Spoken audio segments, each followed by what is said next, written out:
The rain fell in a gentle, unrelenting curtain the night my son told me my cooking was a disgrace. I stood in the kitchen of his fiancée's sleek, modern home, my hands still dusted with flour, the air heavy with the warmth of rosemary and slow-roasted lamb. Then David's voice sliced through the hum of his engagement party. "Mom, this food's an embarrassment," he said, his tone low but venomous, each word landing like a stone on my chest. "We're ordering takeout. You should have known better." At 60, a widow who'd spent decades feeding my family with love, I felt myself shrink, as if I could vanish into the polished tiles beneath my feet. The guests, his friends, his fiancée's polished parents, averted their eyes, clutching their wine glasses, their silence louder than any rebuke. I wanted to dissolve, to let the rain outside carry me away. My name is Helen, and my life has been a tapestry woven for others. I became a mother at 22, a wife to John, a farmer, whose love anchored me until cancer stole him at 55. After his death, I raised our son David alone, pouring every fragment of my soul into him. His school plays his fevered nights, his dreams of a life beyond our small town. I sold tomatoes and zucchini from our family farm to fund his college, stayed up past midnight, stitching his graduation suit when money was too tight for a store-bought one. The farm was my heritage, 40 acres of rolling green fields that my grandfather cleared. My father nurtured and I preserved after John's passing. It was my pride, my refuge, and when David turned 30, I gifted it to him, signing the deed with a trembling hand and a hopeful heart, believing he'd cherish it as I had. I thought I was securing his future. I didn't realize I was handing him the means to wound me. That night, as I stood frozen in the kitchen, David's words weren't just about the food. They carried the weight of something deeper, a dismissal of me, as if I were a faded photograph, irrelevant in his gleaming new world. His fiancée Claire stood at his side, her manicured fingers resting on his arm, her lips twitching in a way that felt like a suppressed smirk. I'd spent weeks planning the menu, calling Claire's mother to confirm dietary needs, driving an hour to the butcher for the finest cuts of meat. I'd risen at dawn to knead dough for dinner, rolls, my knuckles aching, but my spirit buoyant, picturing David's pride as his guests savored my dishes. Instead, he'd ordered pizza and chicken wings, the greasy boxes stacking up on the counter, the delivery boy's sneakers squeaking across the floor I'd scrubbed that morning. My feast hours of labor days of love sat untouched, congealing in its pans. I don't recall what I said, if I said anything at all. My throat was too tight, my heart too heavy with a sorrow I couldn't name. I untied my apron, folded it with shaking hands, and slipped out the back door, the rain soaking my hair as I stood under the awning. The laughter from inside felt like a chorus of mockery, each chuckle a reminder of my irrelevance. I thought of John, how he'd lean back in his chair after supper, his eyes warm and crinkled, saying, "Helen, you could make a weed taste like a miracle." Now my own son had turned that miracle into shame. I drove home, the windshield wipers slapping in rhythm with my pulse, and sat in my dark living room, the silence of the house deafening without John's gentle snores or David's boyish chatter. I didn't weep. Not yet. But something inside me fractured a quiet breaking that echoed through every memory of the years I'd given to David. The next morning I woke to a text from him. "Sorry about last night. Just wanted the party to be perfect." No call, no knock at my door, just those cold words glowing on my phone as if they could mend the gash he'd left. I stared at them. My coffee untouched, the mug's warmth fading against my palms. I realized I no longer knew my son. At 35, he was a man with a city job, a fiancé who wore silk scarves, a life that seemed to exclude me. I'd been making myself smaller to fit into his world, visiting only when invited, calling only when I knew he wasn't busy, pretending I didn't hear the exasperation in his voice when I mentioned the farm. But the farm was still part of me. I'd given him the deed, but I lived in a small cottage on the property's edge, tending a garden and selling homemade jam at the local market. I thought he was stewarding the land, perhaps leasing it to farmers as his father had. I trusted him. That was my first misstep. A week later, I drove to the farm, needing its familiar fields to soothe the ache in my chest. The late summer sun gilded the hills, the air sweet with wildflowers and earth. But as I approached, my breath caught. Something was wrong. New fences gleamed along the perimeter, their metal too shiny, too costly for our modest operation. A sign stood at the gate, bold and unfamiliar, private property, managed by Horizon Rentals. My stomach churned. I hadn't seen this before. I parked my old pickup and walked the boundary, my boots sinking into the soil my family had tilled for generations. There were houses now, 3 of them modern and stark, with trimmed lawns and unfamiliar cars in the driveways. Strangers lived on my farm. My heart pounded as I dialed David's number, my fingers trembling. He didn't answer. I left a voicemail. My voice thin but firm. "David, what's happening to the farm? Who are these people?" He didn't call back. That night, I sat at my kitchen table, the memory of the deed burning in my mind. I'd signed it over in a lawyer's office, David's hand warm on my shoulder, his voice earnest as he promised to honor the land. "I'll make you proud, Mom." He'd set his eyes bright. Now doubt gnawed at me. I pulled out my photo albums, their pages worn from years of turning, and traced the images of David as a child. His gap-toothed grin, his small hands clutching a basket of strawberries, his laughter ringing through the fields. I wanted to believe that boy still lived in him, but the man he'd become felt like a stranger, one who'd taken my trust and twisted it into something unrecognizable. I closed the album, my fingers lingering on its leather cover, and felt a resolve take root. I wouldn't let this go, not the farm, not my dignity, not the woman I'd fought to become. The next morning, I drove to town, my heart heavy, but my purpose clear. I knocked on the door of Margaret, an old friend who'd practiced law before retiring. Her kitchen smelled of cinnamon and comfort, and her eyes softened when she saw me as if she could sense the weight I carried. "Helen, what's happened?" she asked, setting a teapot between us. I told her everything: the party, the humiliation, the farm, the sign, the silence. She listened, her hands clasped, her face steady. When I finished, she leaned forward, her voice quiet but sure. "We'll find out what's going on," she said. "You deserve the truth." As I sat there sipping tea that warmed my hands but not my heart, I felt the fog of my hurt begin to lift, replaced by something sharper like a blade honed by grief. I didn't know what lay ahead, but I knew I wasn't invisible anymore, not to myself, and that was enough to carry me forward. The days after my visit to Margaret's kitchen stretched long and hollow like the empty fields of winter. I woke each morning with a heaviness in my chest, the kind that made even breathing feel like a chore. My cottage, once a haven of warmth, with its creaking floors and wildflower curtains, now felt like a cage, its walls echoing David's words. "Your food's an embarrassment." I'd catch myself staring out the window at the farm's distant hills, wondering how something so rooted in my blood could feel so far away. The silence from David was louder than any argument we'd ever had. No call, no text, not even a half-hearted excuse. It was as if I'd become a ghost in his life, unseen, unless I forced my way into his view. I stopped going to the market. The thought of facing neighbors, their kind smiles and questions about David's engagement, made my stomach twist. I'd always been the woman with the best jam, the one who'd share recipes or slip an extra jar into a customer's bag. Now I couldn't bear the idea of their pity of explaining why my son's party had left me unraveling. I stayed inside tending my garden in the early hours when no one would see me, my hands buried in the soil, as if I could dig my way back to the woman I used to be. The roses John had planted years ago were wilting, their petals curling brown, and I couldn't bring myself to prune them. It felt too much like admitting something was dying. One morning, as I knelt in the dirt, a shadow fell across the flower bed.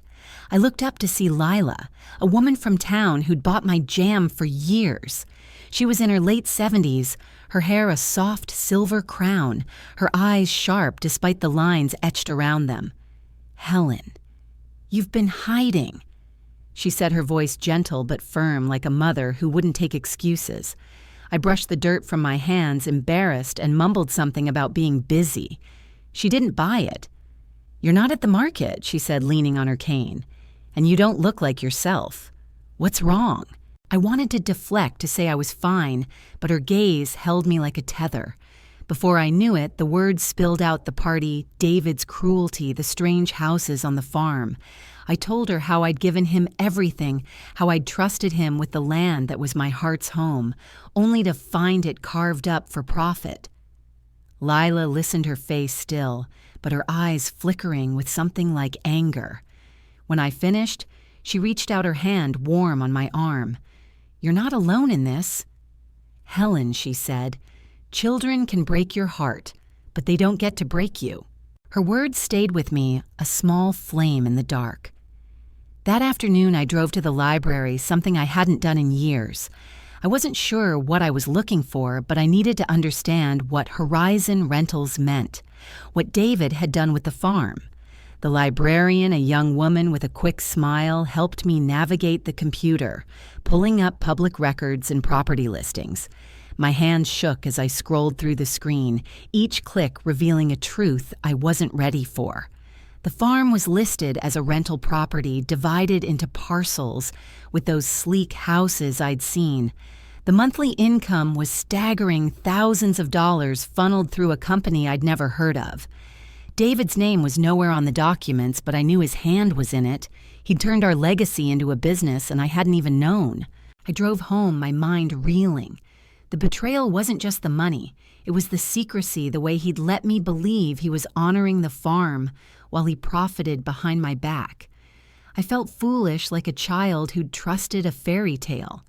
That night, I sat at my kitchen table, a single lamp casting shadows on the walls. I opened a drawer and pulled out a letter John had written me before he died, its edges soft from years of reading. "Helen," he'd written, "you're stronger than you know. Don't ever let anyone make you feel small." I traced his handwriting, my throat tight, and for the first time since the party, I let myself cry. Not just for David's words, but for the years I'd spent shrinking myself, apologizing for taking up space in a world that seemed to want me gone. The next day, I called Margaret. She'd been digging into the farm's records, and her voice was steady but urgent. "Helen, the lease agreements are shaky," she said. "David didn't have full authority to subdivide the land without your consent, not with the way the deed was structured. You have options. Options." The word felt foreign, like a language I'd forgotten. I'd spent so long believing I had no say-no power that the idea of fighting back seemed impossible. But Margaret's confidence was a lifeline. "Come to my office tomorrow," she said. "We'll sort this out." I hung up, my heart pounding. For the first time, I felt a spark of something other than grief, anger, yes, but also determination. I walked to my garden, the air cool against my skin, and picked up the pruning shears I'd abandoned. The roses were still there, battered but alive. I began to trim the dead petals, each snip deliberate, my hands steady. It wasn't much, but it felt like a promise to myself, a refusal to let everything I loved wither. As I worked, I thought of Lila's words, of John's letter of the farm that was still mine in spirit, if not on paper. I wasn't ready to confront David, not yet, but I was ready to stop hiding. The next morning, I drove to Margaret's office, a small building with peeling paint and a creaky door. She greeted me with a hug, her arms strong despite her age. Spread across her desk were papers, deeds, contracts, notes in her neat handwriting. "The farm's title is still tied to you in ways David didn't account for," she explained, pointing to clauses I didn't understand but trusted her to unravel. "You can challenge the leases, maybe even reclaim the property. It won't be easy, but it's possible." I nodded, my mind racing. The idea of taking back the farm felt like a dream, but dreams had carried me through worse. As I left her office, the sun was high, the town bustling with people I'd known for decades. I saw Lila at the corner, her cane tapping the sidewalk, and she waved me over. "You look different," she said, her eyes narrowing, "like you're waking up." I smiled the first real smile in weeks and told her about Margaret, about the farm, about the possibility of fighting back. She nodded, her face fierce. "Good," she said. "You're not just fighting for you. You're fighting for every woman who's been told she's too old to matter." Her words followed me home, settling into my bones. That evening, I cooked for myself, something I hadn't done since the party. Not a grand feast, just a simple soup with vegetables from my garden, the kind John used to love. As I ate, the flavors warm and familiar, I felt a quiet strength growing like a seed breaking through soil. I didn't know what the fight ahead would cost me, but I knew I was done letting David's betrayal define me. The farm was more than land. It was my story, my family's story, and I wasn't ready to let it go. Not without a fight. The weeks that followed my meeting with Margaret were a strange dance of hope and doubt, each day pulling me between the woman I'd been and the one I was becoming. My cottage, with its sagging porch and chipped teacups, felt less like a prison now, but the silence still pressed against me. David's absence was a wound that wouldn't close. No calls, no messages, not even a flicker of acknowledgement after my voicemail about the farm. I'd always thought love was a tether, something that held you to someone no matter how far they strayed. But now I wondered if I'd been holding a rope that only I could feel its other end long since dropped. I kept my distance from town, still too raw to face the market's chatter or the well-meaning questions about David's wedding plans. But I couldn't stay hidden forever. My garden needed tending. My bills needed paying, and the world didn't stop just because my heart was bruised. One morning, I forced myself to drive to the hardware store for pruning shears, the old ones too dull for the roses I was determined to save. The store smelled of sawdust and metal, a scent that reminded me of John's workshop, and I lingered in the aisles, my fingers tracing the handles of tools I didn't need. That's when I saw Sarah, a woman I'd known since David was in diapers. She was a retired teacher, her hair now white, but her laugh still bright, and she spotted me before I could slip away. "Helen, it's been ages," she called, her cart rattling as she approached. I braced myself for questions about David, but she didn't ask. Instead, she talked about her own garden, her grandson's new puppy, the town's upcoming fair. Her kindness was a balm, and when she invited me to join her book club, I surprised myself by saying yes. "We're reading about women who rebuild their lives," she said, her eyes twinkling. "I think you'd like it." I left the store with more than shears, a small spark of connection, a reminder that I wasn't as alone as I felt. The book club met at Sarah's house, a cozy place with mismatched chairs and a fireplace that crackled softly. The group was small, 5 women in their 60s and 70s, their faces lined with stories I didn't yet know. I was nervous, my voice shaky as I introduced myself, but they listened without judgment. The book was about a woman who'd lost her home to a fire and built a new life from the ashes, and as we discussed it, I found myself speaking. I didn't tell them everything just enough. The party, the way David's words had cut me, the farm slipping through my fingers. They nodded, their eyes soft but fierce, and one woman, Ruth, reached for my hand. "My daughter stopped speaking to me for years," she said quietly. "Thought I was too old-fashioned for her fancy life. But you keep going, Helen. You're worth more than their scorn." Their words stayed with me like a song I couldn't forget. I started going to the book club each week, and though I didn't share more about David, I felt stronger in their presence. They weren't just strangers anymore. They were witnesses to my quiet fight, their laughter and stories stitching me back together. I began to see myself differently, not as a mother who'd failed, but as a woman who'd survived. I'd raised a son, kept a farm alive, buried a husband, and still woke each morning to face the world. That was no small thing. Meanwhile, Margaret was working her calls, a steady rhythm in my days. She'd uncovered more about the farm leases signed without proper authorization payments, funneled through a shell company David had set up. He's been making at least $5,000 a month, she told me, her voice tight with indignation. And none of it's gone to you. 5,000. The number was a punch, not because of the money, but because of the betrayal. I'd been living modestly, stretching my savings while David profited from land he'd promised to cherish. I asked Margaret if we could take it back, my voice trembling but sure.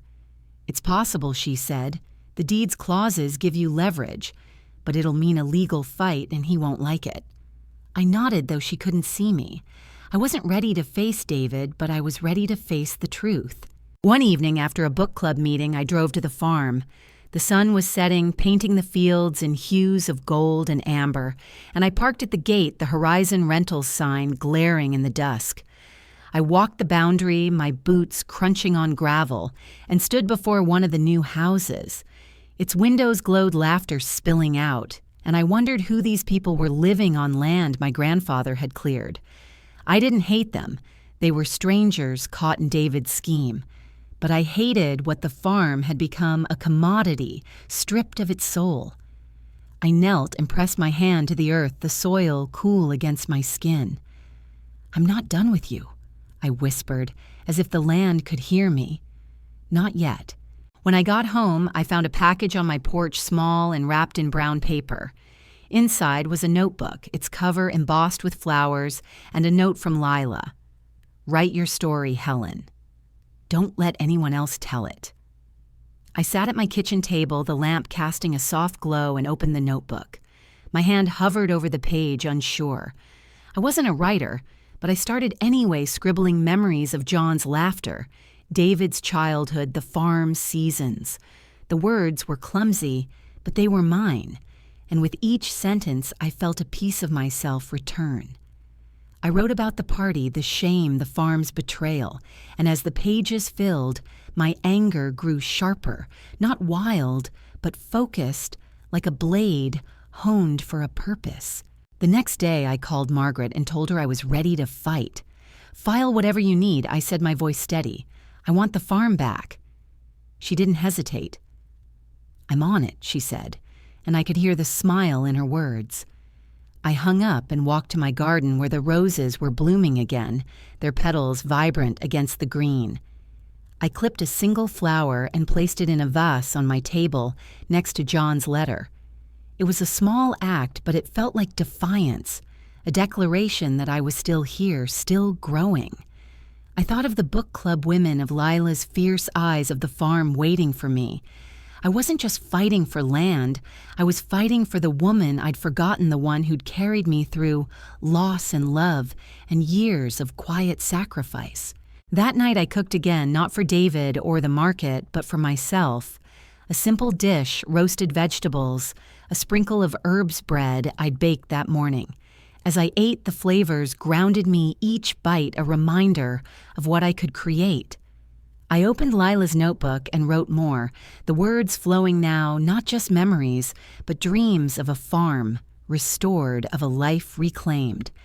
I didn't know how long the fight would take or what it would cost, but I knew I wasn't alone. Sarah Ruth. Lila Margaret. They were my chorus, their voices lifting me when mine faltered. And somewhere in the quiet of my heart, I felt John watching, his crinkled smile urging me on. I was Helen, and I was enough. The air turned crisp as autumn settled over the town, the leaves on my roses curling gold at the edges, mirroring the shift I felt inside. The fight for the farm was no longer just a spark. It was a fire steady and controlled, burning away the fog of my self-doubt. Margaret's calls came more frequently now, each one a step forward in the legal maze David had created. The leases are vulnerable, she told me one morning, her voice crackling with determination.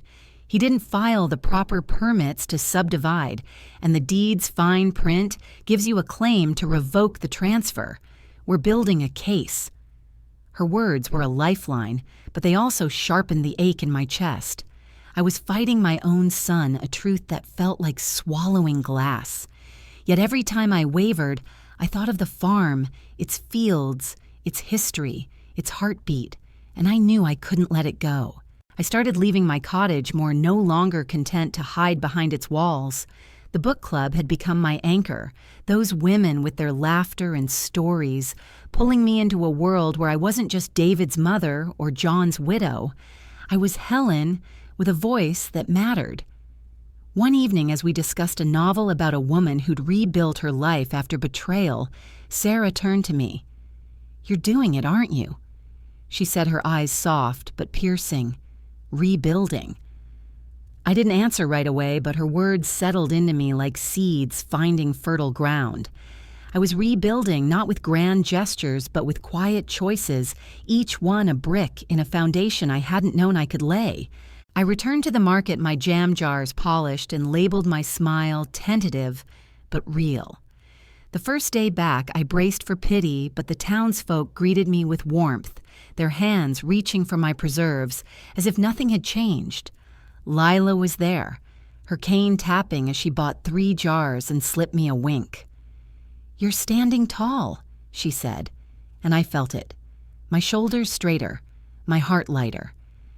The market became my ritual, a place to reclaim the woman who'd once laughed easily, who'd shared recipes and stories with strangers. Each sale, each conversation was a small victory, proof that I wasn't invisible. At home, I kept writing in Lila's notebook, the pages filling with more than memories now. I wrote about the farm's future, imagining it alive again with crops and community, not sterile houses for strangers. I sketched ideas, rows of vegetables, a barn for workshops, a co-op where locals could share the harvest. The dreams felt fragile, like they might shatter under the weight of reality, but they gave me purpose. I began to research borrowing books from the library on land trusts and cooperative farming, my evenings spent under the lamp's glow notes scrawled in margins. I wasn't educated like David with his city degree, but I'd learned from the earth from years of coaxing life from soil. That was knowledge no one could take from me. One afternoon I drove to the farm not to confront but to remember. I parked at the edge of the property, away from the rental houses, and walked to a spot where John and I used to sit, a hill overlooking the fields where wildflowers danced in the breeze. I spread a blanket and sat the grass cool beneath me and let the memories flood in John's hand in mine. David running through the rows, the farm alive with purpose. I pulled out John's letter, its words worn but steady. "You're stronger than you know." I folded it carefully and slipped it into my pocket, then took a small stone from the ground, its surface smooth and warm from the sun. I held it, a talisman of the land I was fighting for, and whispered a promise, "I'll bring you back." That evening, I called Margaret and asked a question I'd been afraid to voice. "If I win, can I decide what happens to the farm?" She paused, then answered with a smile in her voice. "It's yours, Helen. You can do whatever you want." The possibility felt like a door cracking open, letting in light I hadn't seen in years. I began to plan not just for the fight, but for what came after. I contacted a local farmer, Tom, who'd worked with John years ago.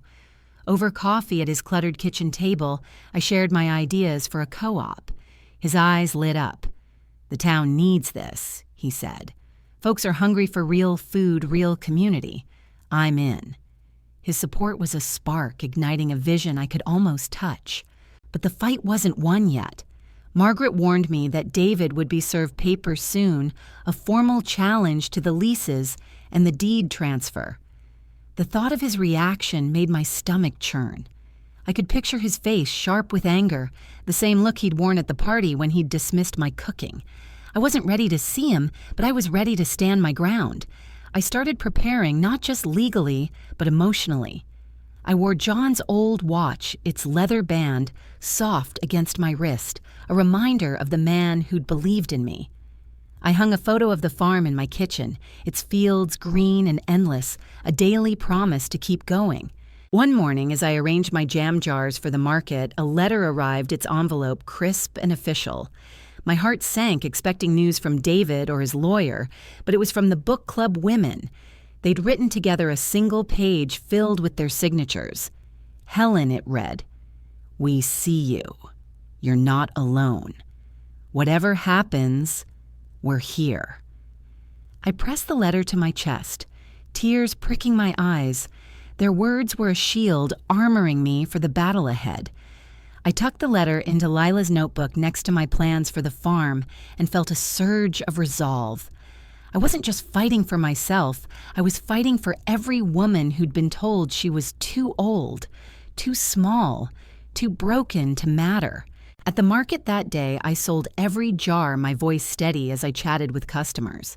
A young woman barely 20 lingered at my stall, her eyes shy. "My grandma used to make jam like this," she said, holding a jar of raspberry. "It tastes like home." I smiled, my heart swelling, and slipped an extra jar into her bag. "For your grandma," I said. She thanked me, her face bright, and as she walked away, I felt a quiet pride. I was still giving, still creating, still Helen. The market closed, and I drove home, the stone from the farm in my pocket, John's watch ticking softly. I didn't know what David would do when the papers arrived, but I knew I was ready, not with anger, but with a strength that had grown in the quiet, like roots reaching deep. That night, I cooked a meal for the book club, inviting them to my cottage. It was simple roasted chicken vegetables from my garden bread I'd kneaded by hand. As we ate, their laughter filled the room, their stories weaving with mine. Ruth raised her glass, her eyes gleaming. To Helen, she said, "Who's teaching us all how to stand tall?" I blushed, but I didn't look away. I was beginning to see myself as they did not a shadow, but a woman with a story worth telling. As they left, Sarah hugged me, her whisper fierce. "Keep going. You're almost there." I stood on my porch, the stars bright above, and felt the farm calling its fields, waiting for me to bring them home. The autumn days grew shorter, the sky bruising purple by supper time, and I felt the weight of the coming fight settle into my bones. Margaret's papers were ready, a legal challenge that would demand David account for the farm's leases and the deed's misuse. She called one evening, her voice steady but grave. "He'll be served tomorrow," she said. "Be prepared, he might reach out, and it won't be kind." I thanked her, my throat tight, and hung up, staring at the photo of the farm on my kitchen wall. Its fields glowed in the lamplight, a promise and a wound. I wanted to believe David would see reason that the boy I'd raised was still there, buried beneath the man who'd hurt me. But I was done waiting for him to prove it. I kept busy as if motion could hold my fears at bay. The book club women had become my family, their voices a chorus that drowned out the silence David left behind. We met weekly, our discussions spilling beyond books into dreams and regrets, each story a thread tying us closer. Ruth, with her sharp wit, told me about her daughter's return after years of estrangement, a reconciliation that took time but not surrender. "You don't beg for love," she said, her eyes locking on mine. "You earn your own respect first." Her words were a map guiding me through the uncertainty of what lay ahead. I threw myself into the market, my stall now a small beacon of pride. I'd expanded beyond jam, offering pickled beets and herb bundles from my garden, each label written in my careful script. Customers lingered, drawn by the care I poured into every jar, and their smiles chipped away at the shame from David's party. One Saturday, Lila brought her granddaughter Emma, a quiet girl with eyes like her grandmother's. "Show Helen what you made," Lila said, nudging her. Emma shyly handed me a drawing, a sketch of my cottage roses blooming wild the farm's hills in the distance. "It's beautiful," I said, my voice catching. She beamed, and Lila squeezed my arm. "You're inspiring more than you know," she whispered. I kept the drawing on my fridge, a reminder that my life still mattered, still touched others. My plans for the farm grew clearer, fueled by late nights with library books and talks with Tom the farmer, who'd joined my vision. We sketched a co-op model, shared crops, local workshops, a market where families could buy straight from the land. Tom's enthusiasm was infectious, his rough hands gesturing as he spoke of soil and seasons. This could change the town, he said, and I believed him. But first I had to win the farm back. I saved every penny from the market, tucking it into a tin for legal fees, my independence growing with each coin. I wasn't wealthy, but I was determined, and that was currency enough. One morning, as I pruned my roses, a car pulled up its engine loud in the quiet. My heart sank. David.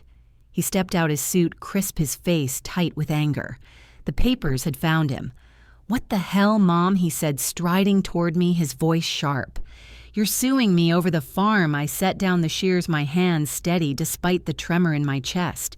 "You leased it without telling me," I said, meeting his eyes. "You turned our home into a business." He scoffed, pacing the garden path.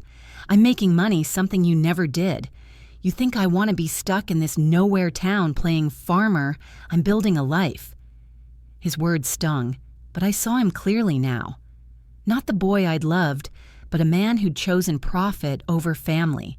I wanted to shout to spill the hurt he'd caused, but I kept my voice low.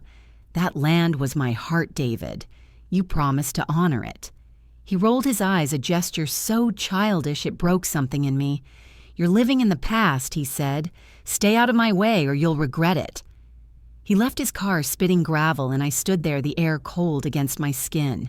His threat should have scared me, but it didn't.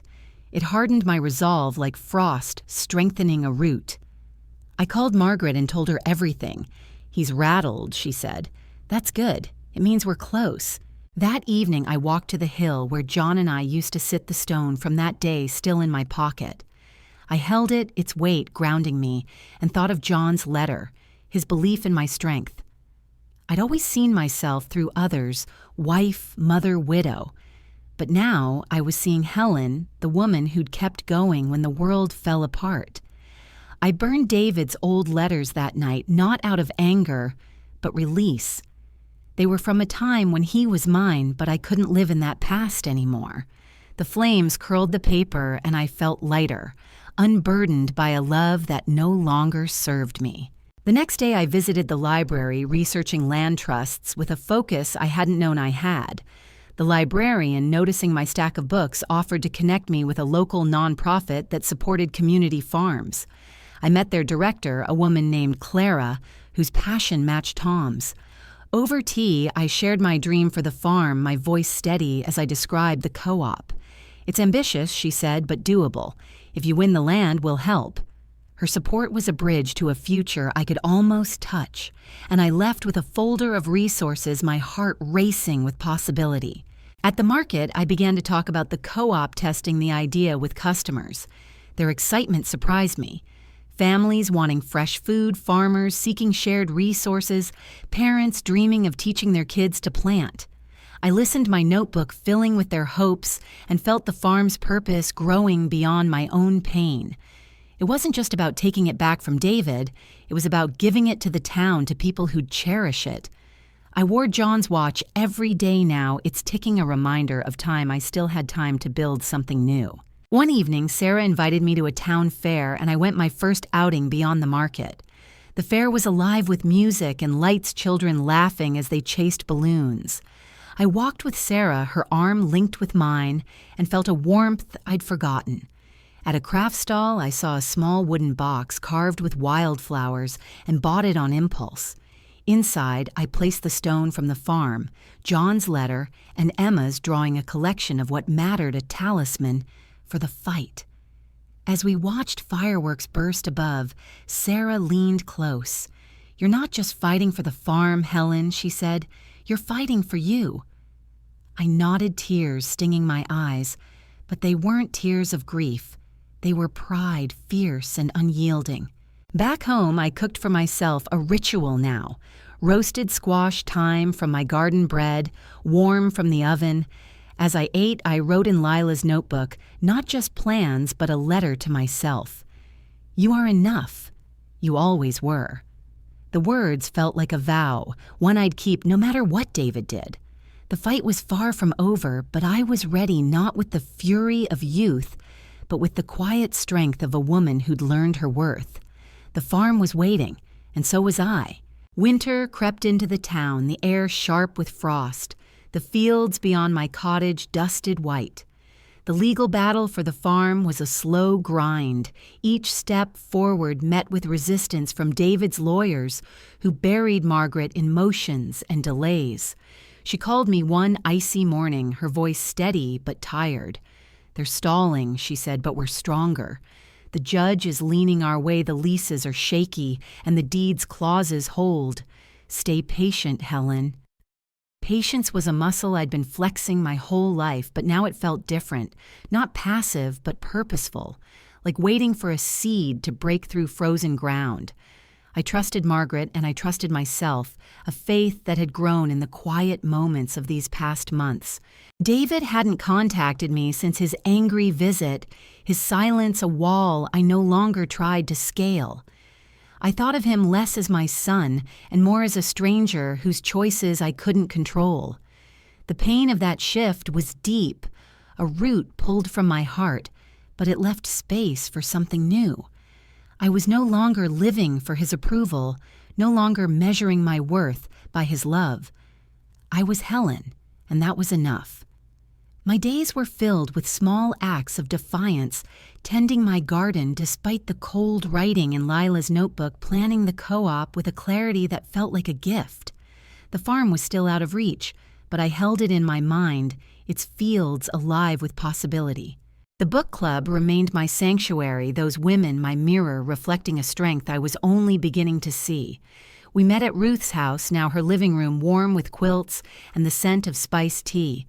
One night, as we discussed a novel about a woman who'd faced her family's betrayal, Sarah turned to me. "You're living this, Helen," she said, her voice soft but sure. "You're not just surviving, you're building." I blushed, but her words sank deep, rooting me to the woman I was becoming. I shared more that night, not just the legal fight, but my dreams for the farm, a co-op, a community, a legacy that wasn't just for me. They listened, their eyes bright, and Ruth raised her mug. "To Helen's farm," she said, and the others echoed her, their voices, a chorus that lifted me higher than I'd thought possible. I leaned into the market, my stall a small empire of jams, pickles, and dried herbs, each jar a testament to my hands, my heart. Customers came not just for the food, but for me, their stories mingling with mine as we talked over the clink of coins. One day, a man named Paul, a local baker, asked about the co-op. "Heard you're planning something big," he said, his apron dusted with flour. I told him about the Vision Shared Crops workshops, a market for local growers. His face lit up. "Count me in," he said. "I could teach bread making, bring folks together." His offer was a brick in the foundation I was laying, and I drove home that day with a lightness I hadn't felt in years. My meetings with Tom and Clara grew frequent, our plans for the co-op taking shape over coffee and graph paper. Clara connected me with a grant writer, a young woman named Mia, who saw the farm's potential. This could be a model for rural towns, Mia said, her laptop glowing with spreadsheets. Sustainable, community-driven, real. We drafted a proposal, my ideas woven with their expertise, and submitted it to a regional farming fund. The waiting was hard, but it gave me purpose, a reason to wake each morning with a fire in my chest. I saved every market dollar, my tin now heavy with coins and bills, a tangible measure of my independence. One snowy afternoon, I walked to the farm, my boots crunching through the frost. The rental houses stood silent, their windows dark, and I wondered if the tenants sensed the land's unrest. I climbed the hill where John and I used to sit, the air biting my cheeks, and spread a blanket over the snow. I pulled out the wooden box I'd bought at the fair, its contents. John's letter, the stone Emmas, drawing a reminder of why I was fighting. I added a new item, a sprig of rosemary from my garden, its scent sharp and alive. "For you," I whispered to the farm, to John, to myself. The act felt sacred, a vow to see this through. That evening, I found a voicemail from David, his voice clipped. "Mom, this lawsuit is ridiculous. Drop it or I'll make sure you lose everything." His threat should have shaken me, but it didn't. I played the message again, not to hurt, but to understand. He sounded desperate, a man grasping at control he was losing. I didn't call back. Instead, I wrote in my notebook the words, "fierce." "You don't get to decide my worth." I burned his message in my mind, letting it fuel me, not break me. The next day, I visited Margaret, her office warm against the winter chill. She showed me the latest filings, her pen tapping the pages. "We're close to a hearing," she said. "The judge wants to see you in person. Be ready to tell your story." The thought of standing in a courtroom facing David made my stomach twist, but I nodded. "I'll be there," I said, my voice steady. She smiled, her eyes crinkling. "You're not the same woman who walked in here months ago, Helen." I felt the change like a tree that had weathered a storm and grown stronger for it. At the market, I began to share the co-op story openly. My stall, a hub of excitement. Families offered to volunteer, farmers pledged seeds, and Paul started a petition to support the grant. Their belief in me was a mirror showing me a woman who wasn't just fighting but leading. I wore John's watch daily, its weight a reminder of time I'd reclaimed, and kept the wooden box close its contents, my anchor. One evening, Lila visited her cane, steady, despite the snow. "You're not just taking back the farm," she said, her eyes fierce. "You're taking back yourself." I hugged her, tears warm on my cheeks, and knew she was right. I cooked for the book club again, a feast this time, roasted lamb root vegetables, bread studded with rosemary. As we ate, their laughter filled my cottage, their stories weaving with mine. Sarah raised her glass, her voice clear. "To Helen, who's showing us what courage looks like." I didn't shy away from their praise. I was proud not of winning yet, but of fighting, of choosing myself. As they left, Ruth slipped me a note. "You're enough always." I tucked it into the wooden box next to the rosemary and felt the farm's heartbeat sync with mine. The hearing loomed a horizon I couldn't avoid. I prepared not with anger but with clarity, writing my story in the notebook, practicing my words. I wasn't just fighting for land, I was fighting for every woman who'd been dismissed, for every heart told it was too old to matter. The farm was my legacy, but so was I, and I was ready to claim both. The winter night was quiet, the stars sharp above, and I stood on my porch, the box in my hands, whispering to the dark, "I'm coming home." The courtroom smelled of polished wood and stale coffee, its high ceilings amplifying the shuffle of papers and the low hum of voices. I sat in the front row, my hands clasped around the wooden box from the fair, its contents, John's letter, the stone, Emma's drawing the rosemary sprig, grounding me like a talisman. Margaret stood beside me, her suit crisp, her eyes sharp as she reviewed her notes. Across the room, David sat with his lawyer, his face a mask of controlled fury, his fiancée Claire beside him, her pearls gleaming under the fluorescent lights. He hadn't looked at me not once, but I felt his presence like a storm cloud, heavy and inevitable. The hearing was here, the moment I'd been building toward for months, and though my heart raced, I was ready not with the fire of anger, but with the quiet steel of a woman who'd learned her worth. The judge, a woman with gray hair and a no-nonsense gaze, called the room to order. Margaret presented our case, her voice steady, as she laid out the facts, the farm's deed signed over with conditions David had ignored. The unauthorized leases generating thousands monthly, the shell company hiding his profits. She showed documents, emails, bank records, evidence of a betrayal so deliberate it made my chest ache. But I didn't flinch. I'd cried those tears already in the quiet of my cottage, and now I was here to reclaim what was mine. Margaret called me to the stand, and as I walked forward, my boots echoing on the floor, I felt the book club women, Lila, Tom, Clara, all behind me, their belief a wind at my back. I swore the oath, my voice clear, and faced the room. Margaret asked me to tell my story, and I did not for the judge but for myself, for the farm, for every woman who'd ever been dismissed. I spoke of my grandfather's hands clearing the land, my father's pride in its harvest, John's love woven into every field. I told of gifting the farm to David, my trust in his promise to honor it, and the party where he'd called my cooking a disgrace, a wound that led me to the truth. I found strangers living on my land. I said, my eyes steady. Houses built without my knowledge, money made without my consent. He took my home, my heart, and thought I wouldn't notice. The room was silent, the weight of my words settling like dust. David's lawyer cross-examined me, his questions sharp, trying to paint me as confused, outdated a mother who didn't understand business. You gave him the farm willingly, correct? He asked, his tone patronizing. I nodded, but added, with conditions he broke. It was a gift, not a blank check. His eyes narrowed, but I didn't waver. I saw David shift in his seat, his jaw tight, and knew he hadn't expected this me, standing tall, unafraid. When I stepped down, Margaret squeezed my hand, her whisper fierce. You were perfect. David took the stand next, his voice smooth practiced. He spoke of opportunity, of modernizing the farm, of a future I couldn't understand. My mother's stuck in the past, he said. Glancing at me for the first time, his eyes cold. She doesn't see the value in progress. His words stung, but they didn't break me.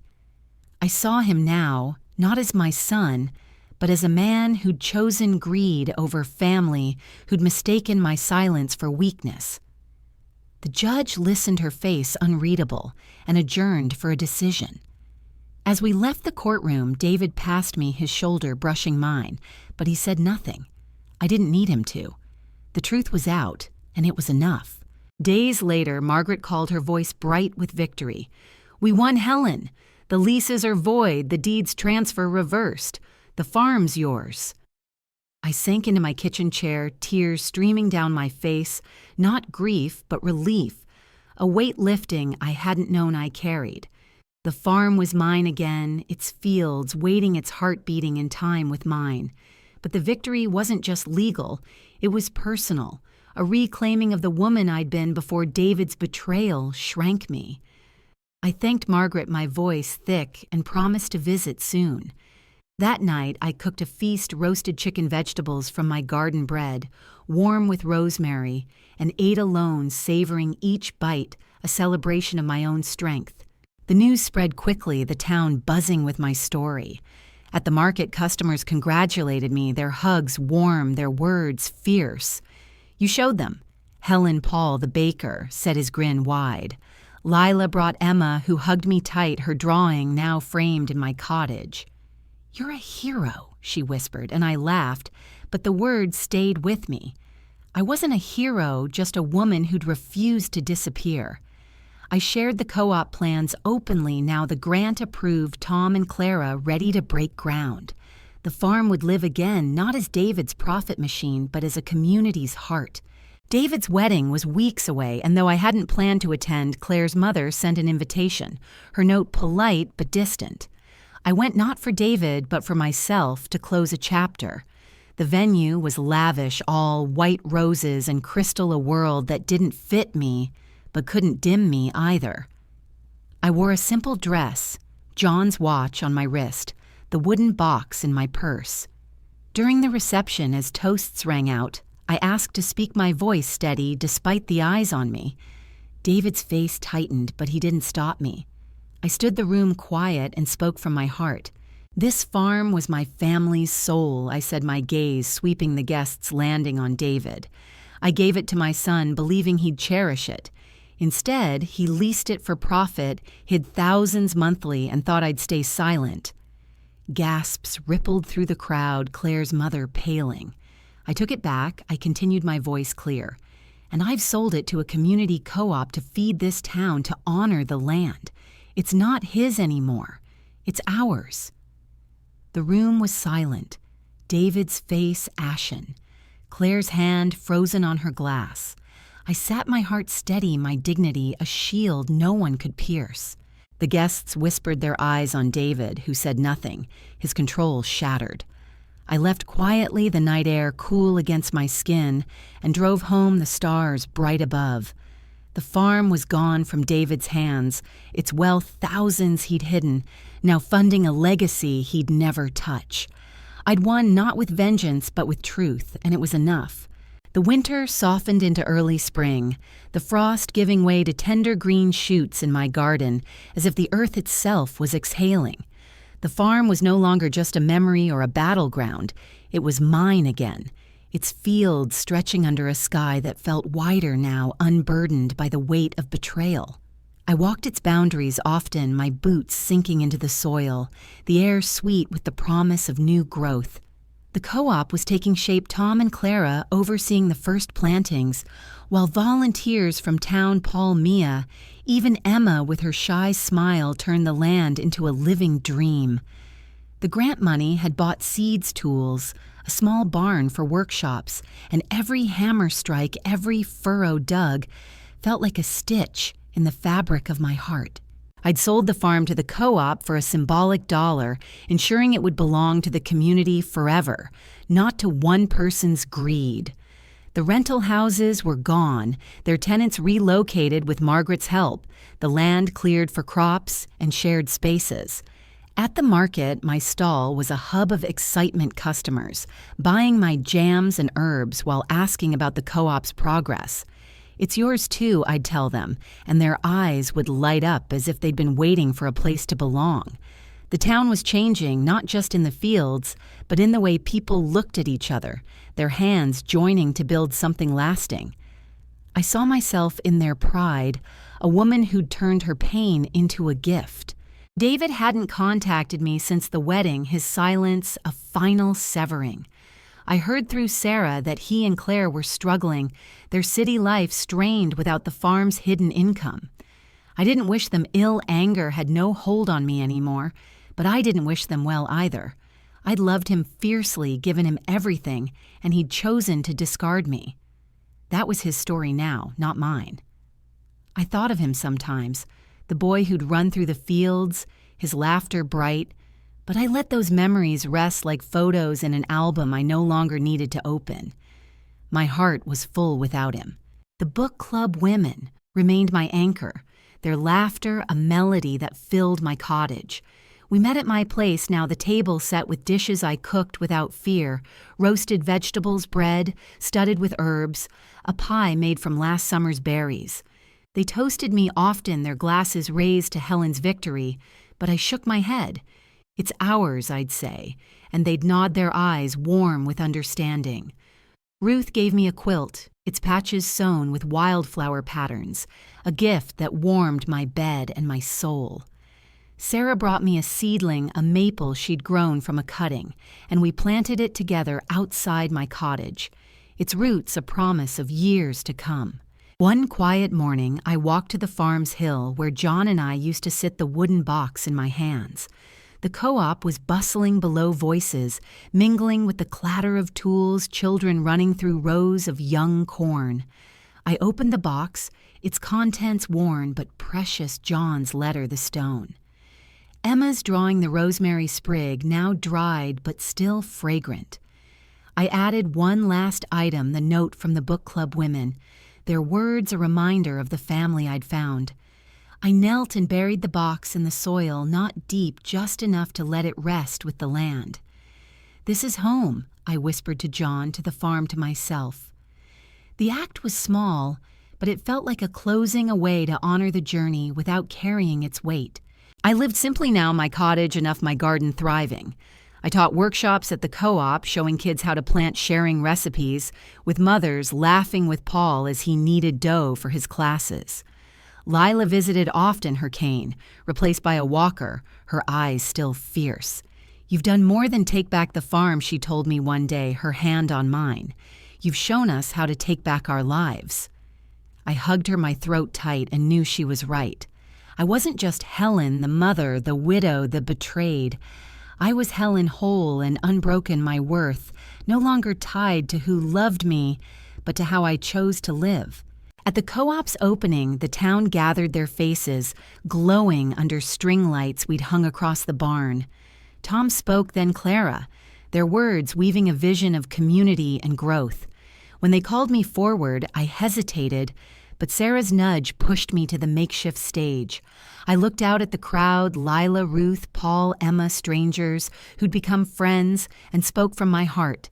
This farm was my family's soul, I said, my voice steady. I lost it for a while, thought I'd lost myself too, but you helped me find both. This land isn't mine anymore. It's ours, and it's alive because of you. The applause was warm, not for me, but for what we'd built together, and I stepped down, my eyes wet, but my smile wide. That night I stood on my porch, the stars sharp above, and lit a candle, its flame small but steady. I set it on the step, a gesture for the woman I'd been the one who'd stood in that kitchen, humiliated and thought she was nothing. She was gone now, but I honored her because she'd carried me here. I thought of you watching this, maybe feeling that same ache, that same doubt. I want you to know something I learned in the quiet, in the fight, in the rebuilding. Your worth isn't measured by who accepts you, but by how you choose to honor yourself. You are enough always, and no one can take that from you unless you let them. I blew out the candle, the smoke curling into the night, and went inside the maple seedling's shadow soft against my window. The farm was alive, the town was alive, and so was I. I was Helen, and I was home.